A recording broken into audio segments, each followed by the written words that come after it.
Hey guys, Victor and Rix here from Stream of Thought, wanting to let you know that we are not only on iTunes anymore. We've expanded onto Spotify and Stitcher. You can also find us on Podbean. Please, if you listen to our podcast, leave us a rating. We would love your feedback. Also, send an email to streamofthoughtpodcast@gmail.com. We would love to hear anything that you have for us. Thanks for listening.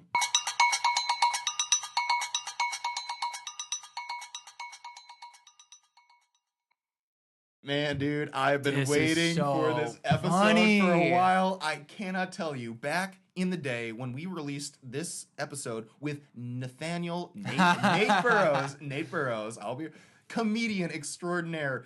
This was long before he had gotten his so start funny. in the national comedic scene and all that. But let me tell you, we got a chance. He's an old high school friend. We sat down with him back in, 2015, 2016? Yeah, it's 2015, I think. And got a chance to just absorb the beauty of his humor. Yeah, he It's a let us into wonderful his thing. lifestyle a little bit, being a comedian and bartending, just to help pay the bills a little bit. I haven't laughed that but hard in a while. he's such a funny dude. I've known him since I was in elementary school, but With the he's pudding just pops. so damn funny. Oh my goodness. But again, for those of you who are like, oh, what's going on right now? Go back to our special announcement episode in the feed to get context as to what's been happening the last couple weeks and what will continue to happen through the end of August. Yeah, we're taking a little bit of break from our regular episodes that you've seen in feeds before, and this is a throwback episode to our Straight Up channel that we had Straight Up. Yeah. Embrace what's we own. Embrace what's real. Yeah. So with that being said, Stream of Thought, featuring Nate Burrows, comedian extraordinaire. We hope you enjoy.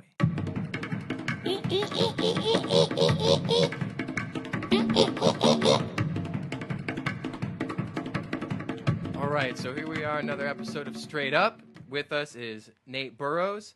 Nate is a traveling comedian from Chicago who has performed at places such as the Laugh Factory and G-Man Tavern. Neil and myself had the pleasure of seeing him the other week perform. Real funny guy. Nate, what's happening? Hey, guys, how we doing? Great intro. G-Man Tavern, Laugh Factory. All right. My dick's also huge. Can I say that? No, sorry. Totally. We'll just edit that out. Yeah, sure. Thanks, man. Yeah, what's up, guys? How we doing? Good, man. Dude, we are so glad to have you here. You are the first comedian on Straight Up right now, so Nice, we get an insight into your personal life, whatever it is that you choose to divulge to us. And Nice. I think there is a lot that people don't necessarily know or even comprehend about the life of a comedian.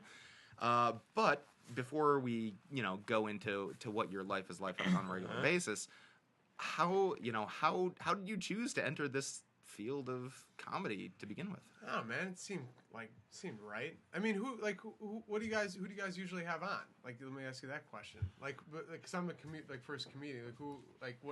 What types do you usually have on? We, to keep it short, Nate, we like to have guests from different industries, and all walks of life because okay. we feel that, diversity makes communication easier. All right, cool. Yeah, and I mean, we look at music industry, we look at writing, we look at athletics, we look Yes. at all these different areas, and we try to get a sense of what the life of an individual who lives that particular career is Oh, cool. like. And Yeah, I got you. I mean, it's so diverse. No, As yeah. a comedian, that is a very unique type of career Yeah, it's path to choose. definitely not something that your parents are pushing you towards. I was gonna say, Definitely not do you- something where. Ma- I mean, my make parents, a living my off- parents are totally cool with it.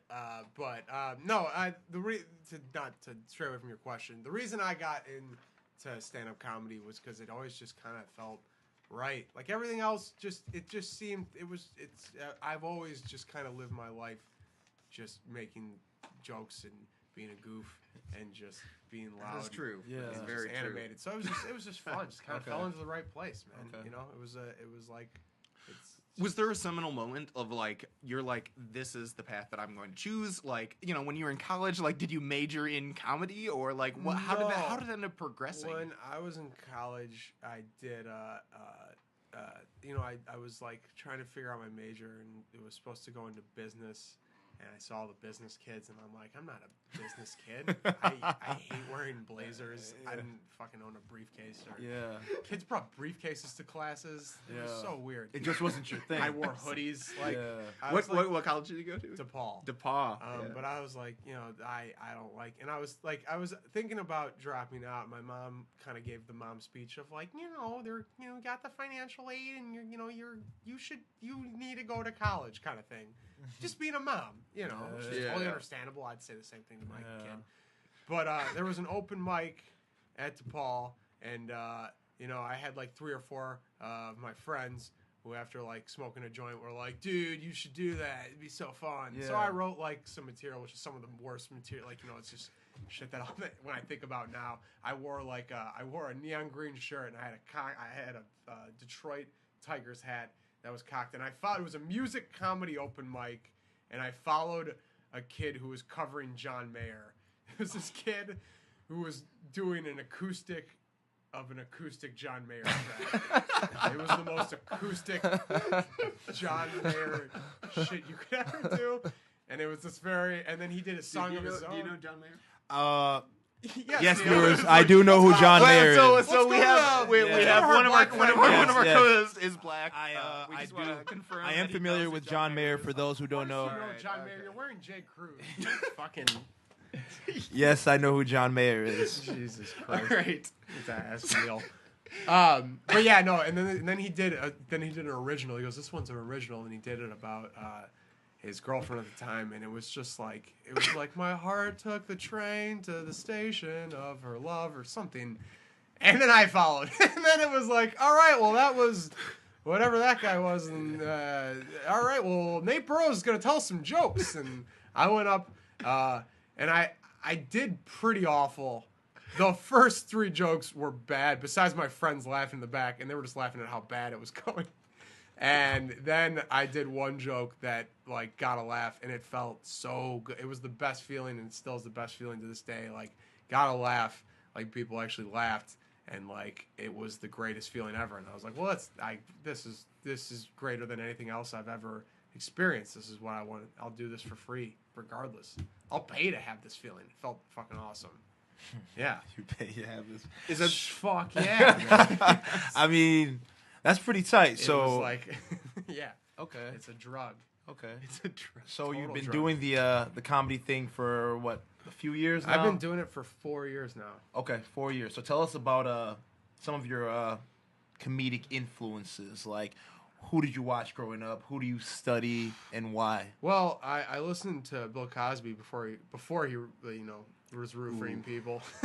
It's like every day as a kid, though, I used to listen to Bill Cosby. Like, I used to have trouble going to sleep, and I tried night lights and I tried music, and nothing really worked. But for some reason, my dad would play Bill Cosby because he had a bunch of Bill Cosby CDs, and for some reason, Bill Cosby. I know all of his albums like from front to back. Okay, himself. I know, and then he just started roofing people, and I can't throw out that fun fact. I still love him. I still think he's great. I think he's so I've never funny. laughed so hard over Bill Cosby's albums in my there's never been something that's been as funny as that. It's a shame that it's like the personal circumstances. He started doing the dibble dabble and the drinks, and now I can't like him anymore. So it sucks. Are you, as a comedian, like forced to disown him as one of your own? It's weird. I don't know. I guess I just don't tell people that when people are like, hey, like who did you used to listen to when you were younger? I just don't tell. I'm like Bill Cosby, but I say it with like this face now instead of being like the punchline. Instead of being proud about it, I'm kind of like, it's more just like but waiting like, for the laugh track. I used to listen to him all the time, and then in high school I saw Chappelle, and hands down Dave Chappelle to this day, like, what is my favorite comedian. You saw him live, Nate, or you saw him on the show? I saw him on TV. Okay. I was with friends, and they were like, dude, you ever seen this? Like, it was right when I started watching stand-up comedy, and Dave Chappelle, it was, I believe it was his Killing Him Softly album when he did it in San Francisco. But just hands down, when I saw that, I was like, this is the greatest thing. And then I saw Half Baked, and I saw him in all those movies and shit. But I was like, I saw him recently, and for just being naturally funny. There's no one that's more naturally funny than Dave Chappelle to me. Like who just not even mean jokes. He can just go and talk. Yeah. You know, like I saw him last year at Tinley Park. And it was right after he did like a show in Connecticut in this spot called Hartford, and he got booed off the stage. And he literally, because like it was this ridiculous like festival, but it's like Hartford is this very like private community, and it's like a country club kind of place. Yeah. And he came up and he's like, "Man, they fucking hated me in Hartford." And he goes, "Y'all ever know what it feels like to get booed by a bunch of motherfuckers with alligators on their t-shirts?"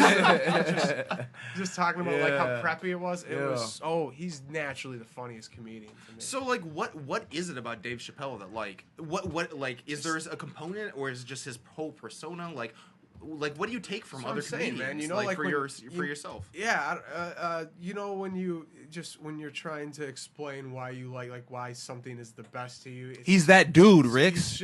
No, but he's that dude. Man, I'm just trying to understand. Rix is trying to be the white nerd in the group right now. I'm trying to like get a better understanding. Are you supposed to be the cool guy? No, I'm just I'm just myself. You know, I've got yes.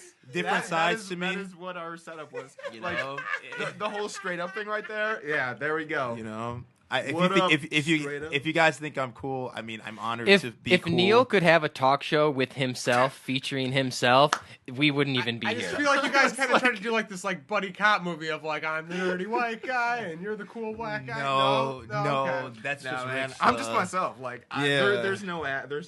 You articulate. It's like, totally fine. But Chappelle, you know, it's you to just meet certain people. Like with him as a comedian, is he can say anything about anything. You know, like he can talk about any subject, and the way he says stuff, whether it's his diction in his voice or just how his perception on stuff, it's so funny. But it's also just it's just insightful. He has a very unique point of view.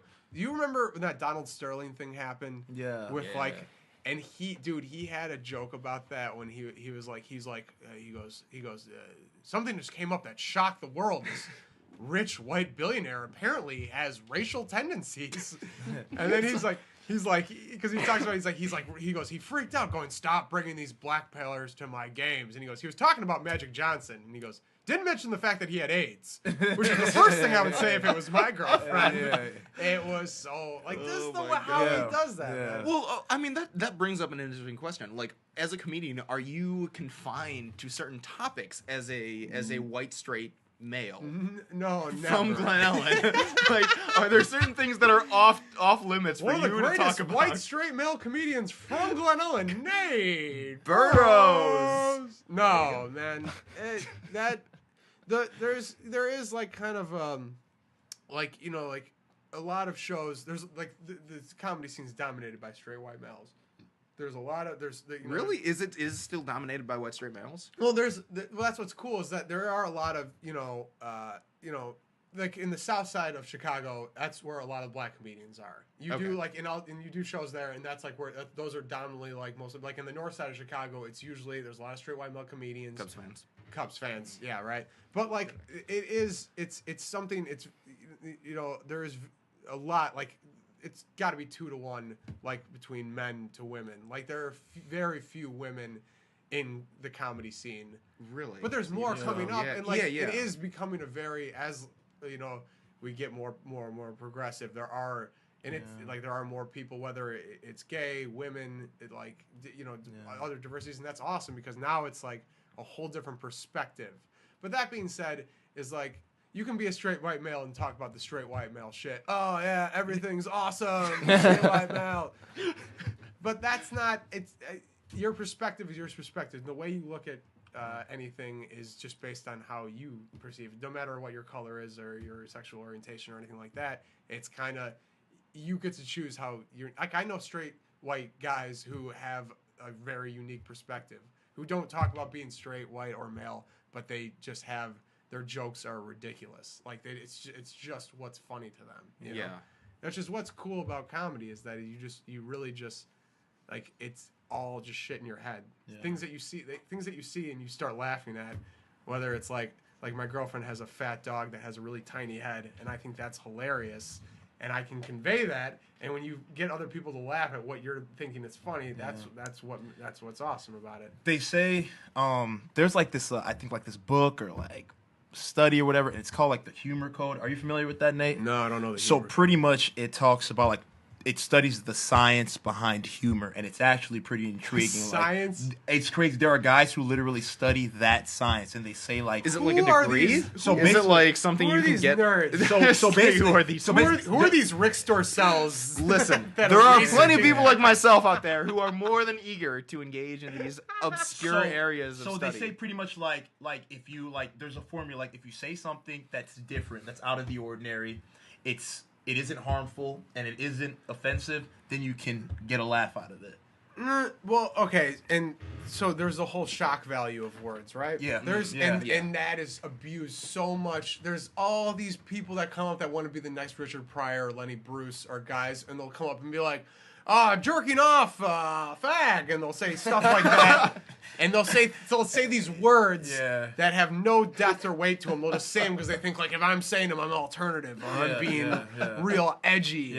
But no, they're just being hateful or they're just being they just look like a dick. Yeah. You know, if you actually can make something, if you can come up with something that's unique that actually has a purpose to that with those words, then then it's great. But if you're just coming up and you just want to say those words because of their shock value and you just think it looks cool, then and that kind of goes into the thing I mentioned earlier, like they're offensive, you know, like when you talk about your girlfriend having a big dog, a fat dog with a small head, like that's pretty funny because how often do we see that happen? And he's got tiny legs, and people love dogs, and it doesn't offend them. Oh well, but like people are gonna say like. People are going to be offended by anything. Regardless? Yeah. Regardless, people are going to be offended because that's what blogs are for. That's what Yelp. Look at Yelp.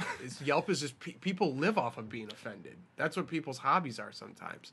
But, so sick to me, but yeah, keep going. Dude, I heard they're doing a Yelp for people now where you can Yelp people. Are you serious?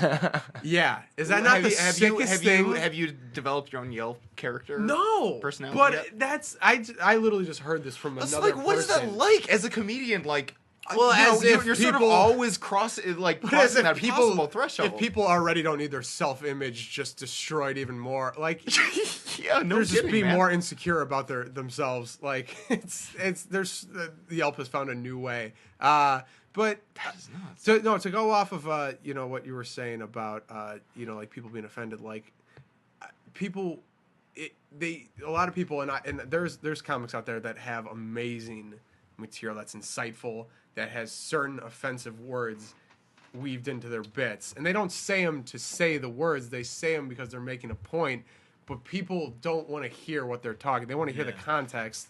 They just want to get offended because that makes them feel like they're it makes them feel like they're doing something right when they get mad. That being said, totally understandable. Like if you go to an open mic, you'll see 4 or 5 straight white male comics who haven't done stand-up for more than a year go up and be like, is anyone fucking out there who has girlfriends that have pussies and what's that? And they'll say like the most, and you'll be like, oh, I hate this guy. You'll hate this person. Yeah. But yeah, there's the pros and cons of it. Yeah. You know what I mean? Got you. Do you have any trolls? Oh man, yeah. I was just in Cleveland. This guy did the worst. It was the worst joke. He was bombing. He was doing so bad, and he goes, "All right." He goes, "I'm gonna have to go to like my good stuff," which is something you never should say on stage. You never tell a. But I would have laughed at that person. You remember that? Yeah, you remember that? I would have laughed. I'd be like, "He." That was. I would have been the only person laughing, perhaps, but I thought that was fun. He goes after he does 5 minutes when no one's laughing at anything, and it's like a good crowd. There's like 30, 40 people in this like small little bar, and he's doing really bad. And then he goes, "All right, I'm gonna go to my good stuff." He goes, "Any ladies out there have big pussies?" Did they laugh? No, I laughed. Okay. The comics laughed at how bad it was. Yeah. And he's just, it's no one laughing. He's standing there. What? Oh, no one's got a big pussy. And then I would have been laughing. So he goes, well, I'm just saying because my girlfriend's pussy's so big. We went to the beach and we came back, seashells fell out of it. And then he did this. Like, you get it? Yeah. He did which is the worst pose, the you get it pose. Yeah. That was so 1970s. It's Crazy. like he was waiting for a rim shot. You know, like I didn't. Yeah. God, I've never seen someone so bad in my entire life. If he watches this and is offended, he should be. That was the worst joke. Do you want to give his name? Do you want to give him a little free PR? No. All right. Yeah. So He offered a show to me in Cleveland. I might do. So I might be ruining my chance there. No, that's okay. We'll forward this to him. He'll take a look at it. It'll be cool. Big pussy comic, if you're out there, that was an awful bit. It's like, That was the worst don't bit I've don't done. use, BPC. don't use that bit BPC. anymore No, but- because Nate Burrows just exposed you for what you are. Oh, I don't know, yeah. but I really like that. I really like talking about that because some comics or some people who want to do comedy will use these shock words, these shock topics, because they think that's what will make them. But some people will naturally, the comics who are good that will use these shock topics or shock words, will use them in a bit that doesn't. They're not forcefully trying to use these words. It just naturally comes within the bit. You know, I don't want to throw like other comics bits out there because I don't know if they want to, but like there's people that will actually do it right, and then when they do it, it's beautiful because they're actually making a point and it's within the context of like I don't know. Have you ever seen Lenny Bruce? He talks about like why we can't use certain words, and it's the power of the word that is like you're focusing on the power of the word. You're letting words have power to them when they're really just words. My mom's a really big fan of Seinfeld. I love Seinfeld too, but my mom particularly likes Seinfeld because all of his content is so rich and it's so funny, but he doesn't use words like fuck, pussy, shit, or ass. Yeah. He just, the content of the joke and the substance is enough to sell it, where you don't need to use those words as an edge or a little bit of pop to make the joke a little bit more Like funny. Bill Cosby. Before Roofies. every comic is different, and every comic will use like some comics will have a clean. Though there's like the clean comic, or there's comics that will do an act that doesn't involve swears, and there's some comics that will have swears. And I don't think they personally are choosing. They're like, I'm gonna swear in this bit. I think that just them personally, the way they grew up or just the lifestyle they have, that's how they feel. That's what best represents them. That is their act. Like you see Chris Rock. See a guy like Chris Rock, he even talks about it. He doesn't purposely, he's not like, I don't go through my act and go, I'm going to say fuck right here or something like that. He goes, this is just what comes to me in my head. This is how I've always been. When I'm being funny or if I'm expressing myself, this is the way I do it. But because the person who's using that forcefully, that guy's not going to be successful. The guy who's trying to say these words that are offensive, that guy's not going to be the guy who's successful in what he's doing because he's trying to gain success by exploiting these shock words and not using them in his own natural, honest way. Gotcha. Does that make sense? No, that makes sense. Kind of to me, that's just my take. So it sounds like there's like different categories for comedians. Like, where do you group yourself in those vast array of categories? Honestly, the categories, it's like, I don't think there's, I guess there's categories like there's club comics and then there's alt comics, but in my mind, a good comic's a good comic. If there's someone who's funny, they're going to be funny. Do you have a particular like take or like angle? Like, I mean, you hear a lot of comedians who are on the national stage have a particular thing that sort of distinguishes them. Like, do you feel like there's something that distinguishes yourself? With me, and that's always, some people get really deep about like what they're like expressing. Some people will be like, what is my comedy about? Yeah. And me, it's just what I think is funny. Like, that's all it is, and I do try to take the angle of like, well, in a part of my act, like, well, I want to say something that's thought provoking. You want to say something that's actually going to be, people can take away. And I feel like I have certain points in that, but like it all just the very root of all of that just comes from me being like laughing at something, looking at something, thinking about something, writing it down, and being like, that's real funny to me. Like I did this bit about like I was looking at myself in the mirror and I had my glasses off and it was when my hair was really long, but I was like, when my glasses are on, I look like an accountant Jew. When I take them off, I just look like a pyramid building Jew. And I was looking at myself in the mirror, and I was like pretending to, and I was like, because there are two kind of Jews. There's the common Jew and the pyramid. And I was like, I'm the strong, and I was like, Jew, like, and so like stuff like that. Like it could be anything like that, and that could be, well, yeah, and you know, it's some people like, some people don't. It doesn't. Either way, that's just funny to me. So like, I'm gonna do that regardless if people like it or not, because in my head I'm cracking up. Because I remember looking at myself in the mirror with the pyramid building Jew face, and I think that's so funny. And if it bombs, it's like I still feel that joke that usually is fun. And even if the crowd doesn't really like it, I still just laugh at it. So it's kind of just like I don't, I like it. Have you ever like bombed like the BPC in Cleveland? What is that like? What is that like? What is bombing? Have you ever like? had a vegetable thrown what at is you? it like? Share with us. Share with us Dude. the heart-wrenching agony. It's like someone takes your soul out of you and puts it in a blender and just fucking hits pure. It's the worst thing. It's like your ego just being smashed into bits. Like I'm a pastor, so like everyone always applauded everything that I said. you can't. So like I got the benefit. I was like I never had to worry about And that. it was As a comedic comedian, watching him it's as a like pastor. Laughing like, shut the hell up. Look at that So- boy preach. You have a pretty tight act. You have no idea. So, but I mean, like, to have that sort of like career path in which you are so subject to scrutiny, it's like, I mean, I don't know, has that ever like crossed your mind? As, like, something It's always something that you're kind of like. People talk about it's like the ice is breaking beneath you. Like when you're on, if people don't like you. I did the worst bomb I ever probably. Oh man! So the worst bomb I ever was like a year in when I was doing stand up, and I did a benefit show. Now benefit shows are never good. They're always the fundraiser benefit shows, because the reason they're so bad is because no one goes there for comedy. The people there are there for like a fundraiser or benefit. And they don't know that there's going to be a comic on. So I did. It's at Subterranean in Chicago. And it was like the saddest cause. Yeah. Subterranean can fit 100 people. There's a stage in the front, and then there's a bar in the back, and there was 10 people there, and they were all in the back. And it was the saddest cause. It was like single pregnant teen moms who had like cancer. It was also like cancer and also recovering addict. yeah, it was literally 4 different hardships wrapped into one and then they go, hey, can you do 15 minutes? I only had 5 minutes, but I was like, yeah, I have 15 minutes. And I go, and there's only 10 people there, and it's a 100-seat room. And this lady goes, hey, you're Nate, you're the comic. And I go, yeah, then she goes, thanks for having me. She goes, here's a drink ticket. So I immediately drank a beer because I'm like, oh, this is looking really weird. I gotta get drunk, calm the nerves. And anyway, she goes up and she goes, thank you guys for coming out. The 10 people turned. All turned to look at her, and she goes, thank you guys for coming out. Just so you know, all the money.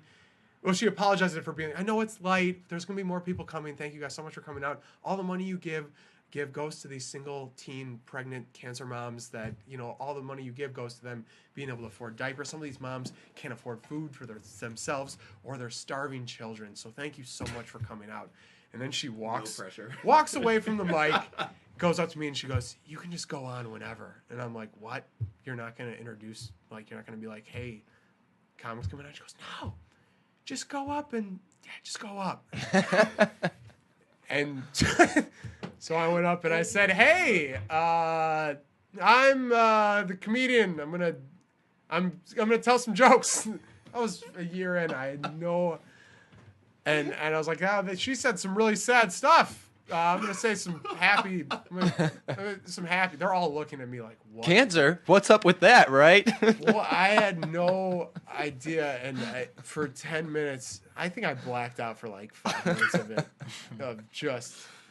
and it was bad to the point where after like a drunk dad came up to me and started giving me like pointers on my act.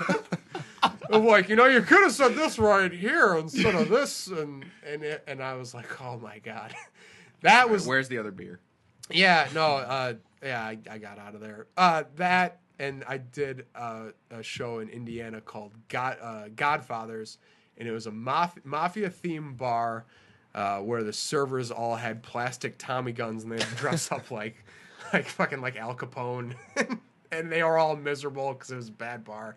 And it was like 6 people in the front, 6 people over 60 years old in the front, and that was the worst show I've ever. Like the guy did I got a don't quit your day job like from this old man who had to cut up his short ribs like extra tiny so he could eat them. He didn't throw it at you, did he? Oh my No, God. no, That's never all that like matters. that. I don't care what you there's, say. I've seen. I mean, there's been shows, but that's a whole nother thing. But no, bombing is the thing that you kind of accept. Yeah. Obviously, when it first starts happening, when you first get into it, it's like anything. When it first happens, you're like, oh, my life is over. When like these people all hated me. Really? Well, Is yeah. Is that what you were thinking? Well, not. I mean, it's like when it's a good. If you do. Like, how many bad performances would you have before a good one? Like, I mean, like, how much Usually- reinforcement would you get to usually- be like, I can actually do this? Honestly, it's not like it's not bombing like bad like the fundraiser show. That rarely will happen. Usually, if it's a show where people are there to watch a comedy show, it's usually if they're there to have a good time. If they're there to like actually watch comedy, Yeah.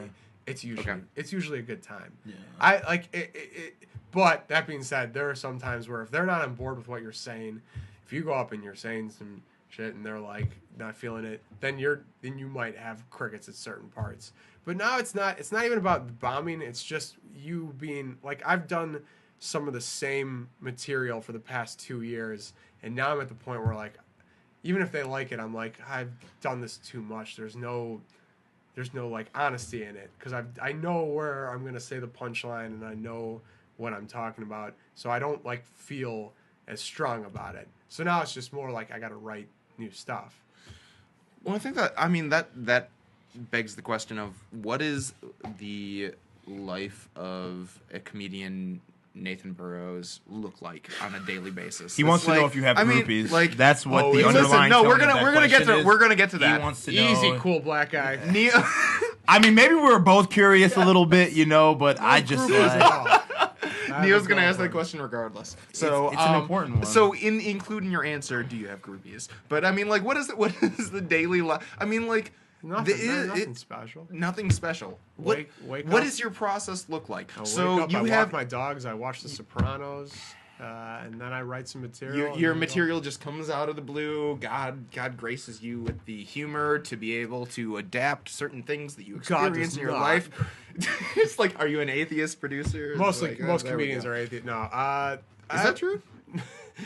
There's a lot of comedians where it's like there's the joke of like it's like if you're gonna be you want to be a comedian, well here's your sadness, here's your no God, go out and See, make I people feel laugh. like that is like a key to being a quality comedian is that you have to you have to absolve yourself from God. There's comedians who believe in God who are hilarious, and there's also comedians who don't believe in God who are hilarious. It no matter what your personal stance is with anything, whether it's your religion, your color, your sexual orientation, if you're funny, you're funny. I've met like Brian Regan. That's a guy who he has the cleanest act out there, and I'm pretty sure he's religious. He's hysterical to me. Like it doesn't matter. Like with that, if you have a funny perspective, if you have a perspective on something and you think it's funny, then you're funny. You know? What makes that funny though? I mean, I think it's you are allowing. So when Nate's on stage, what makes it funny is that the audience can understand his perspective. They are now seeing things through the lens of Nate Burrows, and they get it, and it's funny Victor to them. saw through the lens of Nate I Burrows know, when he and was you know there. what? Victor had a I great do time. feel bad. How Like, fun! I had a really good I time. was actually out having dinner with somebody. I was not able to come. I wanted to come Best friend see in you. first grade. I know. Gave him a I- shout out. He got an applause break. I know. Yeah, man. I know. I'm a little envious. I loved when the various comedians were calling out all the French kids. They're like, what? You don't understand English? You don't think this is funny? And they're all like, no, we don't understand. Yeah. That was There was interesting. 15 French kids from a foreign exchange class that were there because their teachers told them they had to go to a comedy show and take notes on it. So there's these French kids in this bar, like on their phones taking notes while you're telling jokes. So we had a lot of fun. It was a good time. Like I messed with them a little bit. What do we talk? Because I talked. There was that one girl that was like on her phone, and you went up and you called her out, and then she was smiling. I think I said I go. I'm French, you're American. My steak is Salisbury, yours is tartare. We're Yeah. both cool. I think I said something like that. But yeah, then I was talking about because I was like, Victor was my best friend in first grade, and then I talked about how we used to play freeze tag or something, and I'm like, you guys play freeze tag, French kids? I'm like, what do you guys call it, French tag? Yeah. And I was like, definitely want free, and Yeah, that played was, like the ignorant redneck. that was American. pretty funny. Yeah. We had that was a great time. That was a good time, man. That No. was a good time. But no, bombing happens, and I'm always afraid of it every time. Every time you go on stage, you're like, oh, are they gonna like me or not? Yeah. But that's another thing, threshold you break through, where like you kind of just go, I don't care. This is what I think is funny. Would you say when you're would you say when you're bombing, or if let's say there's 5 or 10 comedians and a few of them are bombing, would you say it's more on the lines of like them not being on their game, or it's like for whatever reason the audience as a whole is just not understanding what anyone's trying to say? Sometimes it could be a mixture of both. Sometimes the audience just isn't laughers. There's people that if they like something, they'll just go, but they won't laugh, and you're like, fucking give me the ha-has. That's my validation that it works. This is the agreement we had, you know? Okay. But like they'll just go, and you're just like, no, like I'm gonna need a I was like, well, I feel like that's the opportunity for you to like do the mime joke of like, oh yeah, I mean, there's gotta be people have called that like I know you like it, but laugh at it. People have called people out for doing that. yeah. But it you know, like sometimes it's the crowd, but every time I blame the crowd, I always just end up going, no, you're a dick. Anytime I bomb, if I end up going, well, that crowd sucked, and in my head I'm like, no, you just need to figure out how to do that crowd. Even if it is their fault, even if they just didn't, they're for comedy, there's a way to get people no matter what the situation is. It's very hard. There could, like, if you could do no matter what show you do, like, that being said, some people's perspectives is just people, if they're not there to watch a certain brand of comedy, a certain type of comedy, like I've seen people whose acts I respect the shit out of, that I want, that I love, and the audience doesn't get it, and that's fine. And the people who do that act are fine. They understand that. They're like, well, you don't like it, that's fine. I know what I do. I know what I think it's funny. So like they that's their compromise with it, is they're like, I don't care. I know why I like this, like my jokes. Okay. But that being said, like usually if there's like if no one's doing well and then you're about to go up, you're gonna probably be like, well, it's just. I always have in my head, and every comedian has, is like, I can get this room back. Or like no matter, it could be one person and they could be drunk, not even watching the show. You'll still be like, I could get this person's attention. Yeah. Well, there was a famous performance back in the day. I think it was at the Apollo, and Bernie Mac was I think it was Bernie Mac was real famous for it. The audience was just hating the previous comedian, or I think everybody. Oh, I never. And he I walks ain't up. scared of you, motherfucker. I ain't afraid of you. Yeah, and then No, people that's thought it was famous among all Yeah. comedians. Yeah, anyone should watch. That's the most famous. What is this? Oh, Bernie Mac. It was live at the Apollo, and like 5 comics in a row, the audience was just hating him. And Bernie Mac comes out, and he's wearing the most ridiculous outfit, and he's like 26. He's from Chicago, and this cat's from Chicago. Martin Lawrence brings him. This cat's from Chicago. You're gonna love him. Get over Bernie Mac, and he just goes up and he goes, "I ain't scared of you, motherfuckers," and he gets them. God, it was so good. He talks about how big his dick is. He goes, "I'm blessed. I'm big boned. If I whip my shit out, this whole room go dark. Kick it." And he has this DJ like spinning. Oh, he goes out and crushes. I would do his whole act right now. I don't care. But it's no. That's tight. Yeah, no. Some people will go out and they'll do great. But So what's the comedy process look like? I mean, like, you don't just wing it when you're on stage, right? no, that's the thing, is like, it's called an act because some people think you just go up and you'll be funny. That's why you always have that guy going, like, after the show, being like, dude, I kind of want to get into comedy. My friends say I'm funny. And it's like, have you had people come up to you and say it that? happens all the time. Really? And it's not, and it's it's great. You know, every comic was that guy at one point. Every comic was that guy whose friends said they were funny. But like, the guy who usually does it after a show is the guy who's like, all right, well, like, do you want to like actually do this as a living, or do you just like do an impression of Arnold Schwarzenegger and your friends are like, it's hilarious the way you do that. You know, it's an act because people think you're just going up and some comics will go up without material, and that's impressive shit. There is a lot. Really? Well, there is crowd work involved. Like the French kids, like that was all just like on the spot. Like, oh, I'm gonna go up and try to mess with it. But a lot of it is an act. It's supposed to look natural, but also be like it's supposed to look natural, but also be structured. Where I have certain bits, certain points that I want to hit. Like if you look at a Conan O'Brien when they have the comics on, that comic has 5 minutes that's perfectly timed out. Where they know it's going to be 5 minutes, they know where each punchline is, and they know exactly how it's going to go. And especially for those, where if they have to only get 5 minutes, you're going to do that. Yeah. But yeah, I know it. I hate the guy. There's always a guy who's just like. There's always a guy who's like, dude, I want to do this, and you're like, well, you go out to mics every night. There's open mics every night. You show your face. And you just keep going out, and you usually never see that person again. It's usually like. So how much time do you spend preparing material for yourself? No, man. I guess it just depends on it's like what you said when you're a writer. You get inspired. You take certain thoughts and then you kind of translate them into a bit. Like recently, I had an idea of there's. It was a really dark thought, but I was like, there's people in the world that still die of thirst, and I've masturbated while showering. How fucked up. You said that. That was really funny. I was like, how maniacal. I was like, that's the most maniacal thing. So I wrote that. My girlfriend always is like, well, she'll see this shit written down on napkins and be like, what is going through your head right now?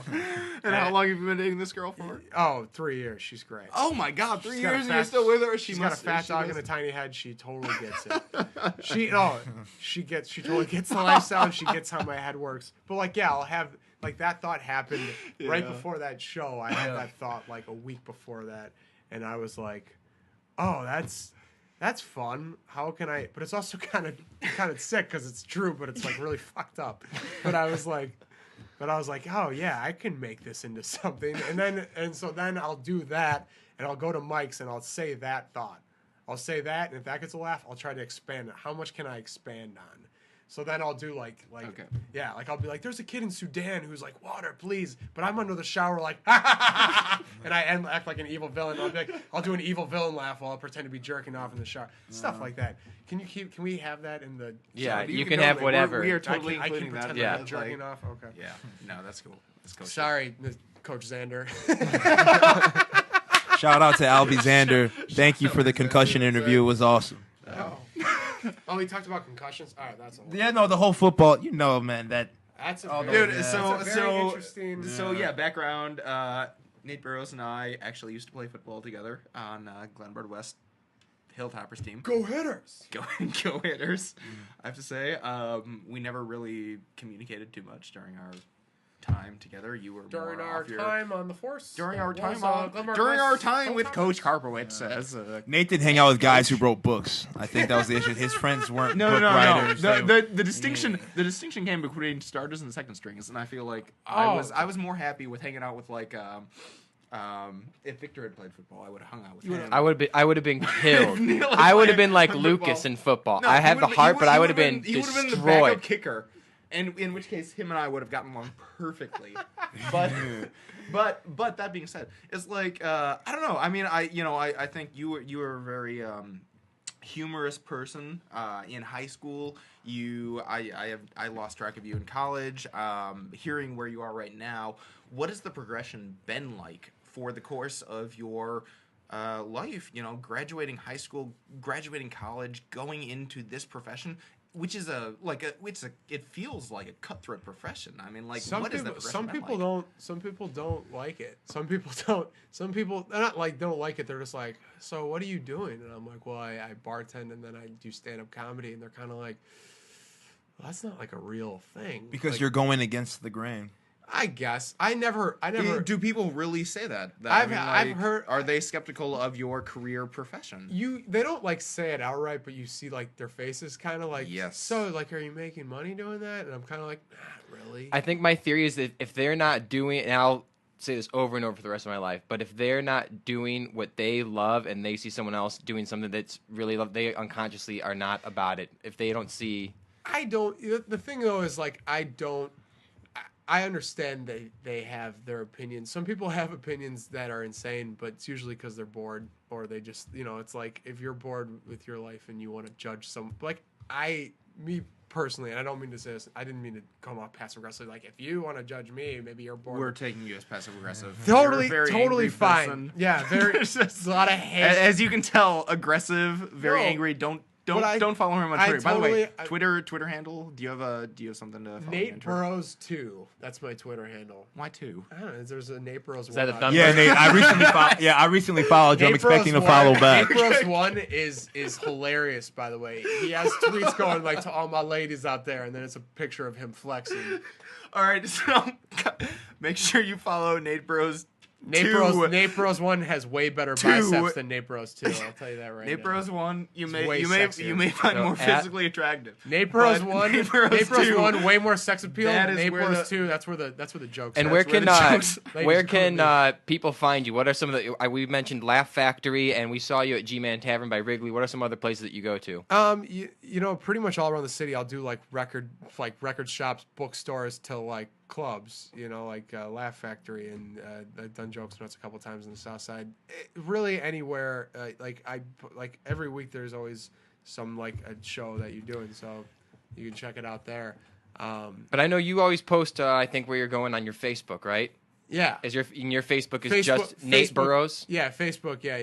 Will you friend strangers, or will you ice them out until you prove that they've attended one of your showings? No, more and more people. Like, I don't know. Everyone's friends with people they don't know. You'll look at him like, who's this dude? And then he'll post in your wall, hey, cheap deal on sunglasses. Buy 10, you get 2. And you're like, oh, this fucker. I feel like that's going on Neil's Facebook. I feel like it's just... Hey, I'm friends with a lot of people. It's just some random... Yeah, I feel like want to sell a lot of some things. Dude from another country that has just picked a picture of a hot girl that he's like trying to go through. Have you responded to the Nigerian email requesting that you send them your social security number? No, to receive $1 million. Not I feel yet. like that would be your break. But I've stopped and been like, this could be something, and then the possibilities are endless. But going back to the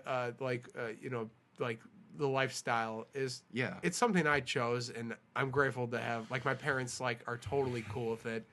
They see how much fun I have when I do it. They love coming. My dad, I don't think they understand my act. Like, I don't think they really.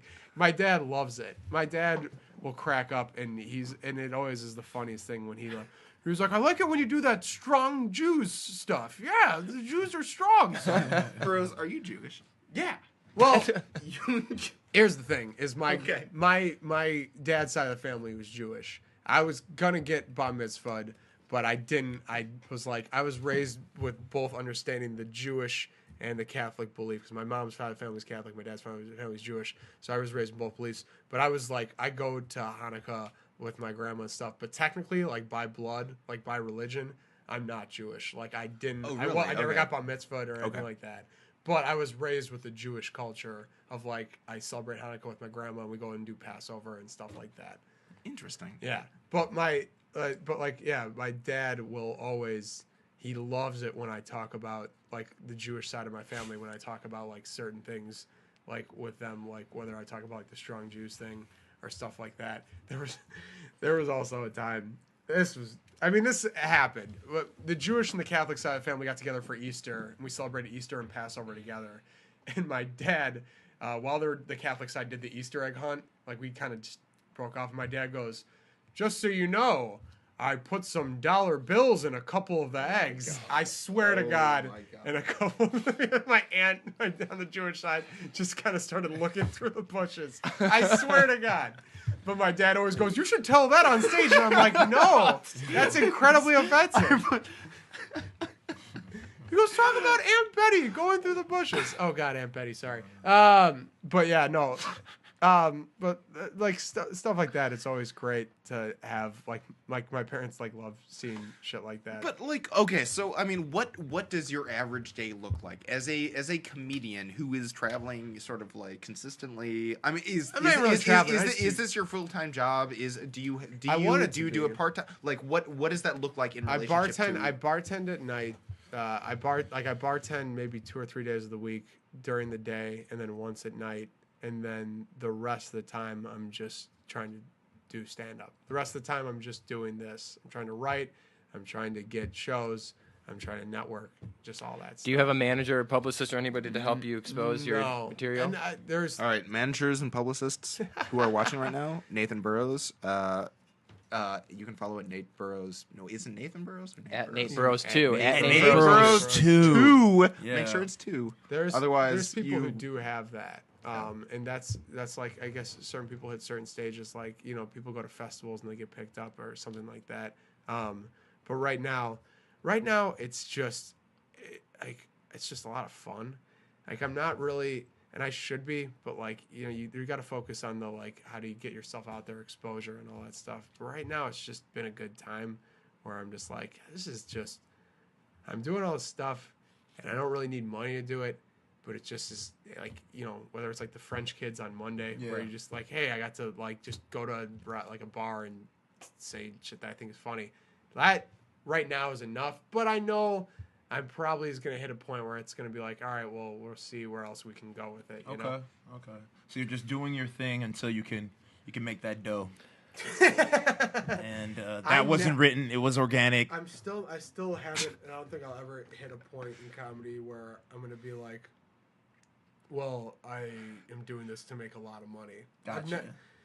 It's never occurred to me of like being like I didn't get into it being like, oh, this is a cash cow. Comedy is not a lucrative job unless you hit that one top percentile. But that being said, it'd be great to make a living off it where I could just do stand up and then be able to afford to like have a family. Well, as this show gains popularity and we continue to work with our partners at Elite Society and gain insight on the business behind everything, we'll get back in touch with you and see what we can do to hey man, it's all good. Get up there. I mean, it's all about networking, but like the people for people helping people. People helping people. Yes. What motivates you to continue on this path? Like, I mean, you know, I guarantee, you know, I'm sure that you receive positive responses from crowds and things like that, and you say, you know, bartending is sort of your other job to be able to make ends meet. Like, what keeps you going? It's just fun. It's fucking. It's like, I don't know. It's like an adrenaline rush, you know. When you go on stage, it's like this, like, kind of just battle of like whether they're gonna like you or not, and when you get on board, like when you have people like on your, like when you have a good set, when you do something that you think is funny and it translates to an audience and they laugh at like what you think is funny, it's like an amazing. I used to always when I first watched stand up, I'd be like, I could never do that, and now that I'm doing it, it's like kind of like, to me it's like, oh, this is awesome. This is always what I want. I just wanted to go up on and have a microphone and say this shit, you know. It was always what I wanted to do. So what motivates me is, I guess, just like being on stage. Like it's kind of like an addicting thing, you know. It's like addictive where you just keep wanting to go up and you keep wanting to like have this like insight, you know, of just like every time you go up, you're like you have different ideas come into your head. But like motivation, it's not like, if there was a Rocky montage of a stand-up comic, it would be the grossest. It would be like waking up in like 1 in the afternoon, and then like smoking a cig outside while your dog pees, and then like watching TV for a while, like, and then taking a shower at like 5, and then going out. And that would be like the end of the montage. That's the dream. That's the dream. Eye of the tiger. That's right when you're like going out the door. So that's some people Nathan Burrows' dream right now. Well, no, I mean, to be smoking a cigarette, walking a dog. I don't smoke. I I don't smoke cigarettes. I'm talking like as in general of a lot of comics. Some kind like I try to have like a normal balanced life where I wake up and I have I work out and like I try to like have a stability, but it's really hard when you're out like all nights. Like you come home a lot at like 1 a.m, just from being out. How are you able to manage that? Hi man, it's just just kind of just happens. You just do you manage it? Yeah, you just work it if you want to. Like it's like I want to do it, so I just work it around my schedule. Sometimes I'll wake up later than I want to, but for most of the time, like it's pretty like obviously it's like rough, but it's like I understand that this is like the sacrifice I'm making. If I'm gonna be out late, I'm still gonna want to wake up in the morning because I know this is if I'm gonna do this, I'm not gonna let it affect like other stuff I got to do because this is something I chose. It's and if I do let it affect me, then it's my fault. I'm the only one responsible for. I do remember you as somebody who was always trying to insert that element of humor. I was always into the situation. I was an attention grabber at the party. It was always. That's why if you hang out with a group of comedians, it's like one of the worst things ever because everyone wants the spotlight. If you're at a party and there's comedians, they'll all just be trying to be the funny one. Really? Yeah, my girlfriend can't. Like, if you go to a comic party, she's like, she can't do it anymore because it's just all of them being like, well, hey, what about this? And then there's another one like being like, yeah, but hey, look, I'm doing it same voice. And really? It's crazy.